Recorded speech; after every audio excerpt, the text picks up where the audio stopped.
discrimination. If there are policies that we need to modify, we're going to do that. For months, Goodell has kept a close eye on the developments surrounding Shedeur Sanders and the Cleveland Browns. It didn't take long for him to notice the growing disconnect between Shedeur's undeniable talent and the lack of opportunities he was receiving from Stefanski. What started as a few offhand comments and concerns turned into a full-blown investigation into the way the Browns were mishandling one of their most promising young quarterbacks. The more Goodell looked into it, the more he realized that this wasn't just a simple coaching decision gone wrong. This was a deliberate effort to stunt Shedeur's growth and deny him the chance to prove his worth. Goodell is no stranger to controversy, but this issue is personal for him. He sees it as a reflection of something deeper within the league, an ingrained culture that's still holding talented black athletes back for reasons that have nothing to do with their ability to perform on the field. This, for Goodell, is a systemic issue that the league must confront head-on. He has been in contact with the Browns organization, and his message has been direct. Enough is enough. The way Shedeur has been treated will no longer be tolerated, and the NFL must do better. And I'm going to tell you why. I think he's being set up to fail. He's been starting against he's been playing against the third unit. He's fourth on the depth chart. And then suddenly you throw him into the start lineup, and he hasn't had any reps with the first team at all. Think about that. The situation with Shedeur Sanders began to take shape long before Goodell stepped in. From the moment the Browns acquired Shedeur, Stefanski failed to provide the young quarterback with the opportunities he needed to succeed. First and foremost, Shedeur was not given the reps in practice to prepare adequately for the season. Despite showing flashes of brilliance, Stefanski refused to give Shedeur a legitimate shot. Instead, the Browns head coach relegated him to the scout team, a place where talent goes to die and players are rarely given the chance to show what they can do. Despite this, Shedeur made the most of his opportunities. In the preseason, he played brilliantly, throwing 2 touchdown passes and showing exactly why he was considered one of the top quarterbacks in the draft. His performance was a clear signal that he was ready for the next step. But instead of moving up the depth chart, Shedeur was left to rot on the scout team, away from the spotlight, away from the opportunities that other quarterbacks would have been afforded. We have a standard for that position, regardless of who's in there. Practice, games, how we operate, what we believe in. We have a very, very high standard. Either that's going to be Dylan Gabriel getting that, Kenny Pickett getting that, or Shedeur getting that. So yeah, that has to be decided upon. And I'm sure he already has. Should we read a lot into it, whatever it is? We shouldn't read a lot into who the backup quarterback is unless it's not one of the rookies. Let's say Kenny Pickett. Goodell has seen enough. He has been watching closely, and the more he sees, the more it's clear that Stefanski has no interest in giving Shedeur a fair chance. For Goodell, this situation is about more than just one player.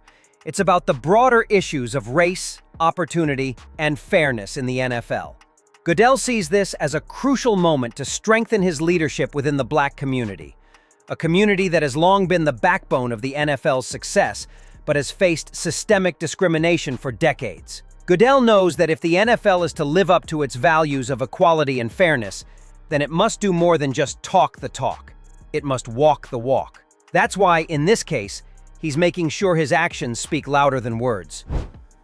I know you've been getting a lot of updates, but we obviously just completed our first meeting in person, our annual meeting in 3 years. From my standpoint, this is no time to get complacent. We have a lot of work to still do. By stepping in and calling out Stefanski, Goodell is sending a clear message to the entire league. He is telling the NFL that black quarterbacks like Shedeur Sanders deserve the same opportunities as their white counterparts. That talent should always be the deciding factor, not biases, agendas, or preconceived notions about what certain players are capable of. Goodell knows that this is about much more than football. It's about proving that the NFL can be a leader in promoting diversity and breaking down the barriers that have held so many players back. Roger Goodell's next move is even bolder. He's putting pressure on Browns owner Jimmy Haslam to fire Kevin Stefanski. According to sources close to the situation, Goodell has made it clear to Haslam that if he wants the Browns to remain a credible and respected franchise in the league, Stefanski must go. Haslam has been warned that if Stefanski continues to stay at the helm, the Browns will face not only internal turmoil, but also a growing backlash from the wider NFL community. The message is simple. If Haslam doesn't act, the commissioner will. Goodell's stance on this issue is unflinching. He sees Stefanski's treatment of Shedeur Sanders as a failure of leadership, and as someone who has taken an oath to protect the integrity of the league, Goodell will not allow a coach like Stefanski to remain in charge of a team that has such a critical role in shaping the NFL's future. The commissioner understands the weight of this decision, but he's prepared to take the necessary steps to ensure that Shedeur and other players like him are given the opportunities they deserve. We will make sure that if there were violations, that they won't be tolerated. But when we know what those facts are and the impact it has on our game, we'll deal with it. Kevin Stefanski's position is becoming increasingly untenable. The pressure from Goodell and the public scrutiny are mounting, and Stefanski knows it. For months, he hid behind veteran Joe Flacco. Stefanski feels like his job may be on the line. Goodell is clear about it. If Stefanski doesn't step aside and allow Shedeur to take over, the Browns will face serious consequences. Ultimately, Goodell's actions could prove to be the turning point that Shedeur Sanders desperately needs. With Goodell putting pressure on Stefanski and Haslam, the stage is set for Shedeur to finally take the first-team spot that he has earned through hard work and undeniable talent. Goodell is making it clear that this isn't just about a coach making a mistake. It's about setting a precedent for the entire league.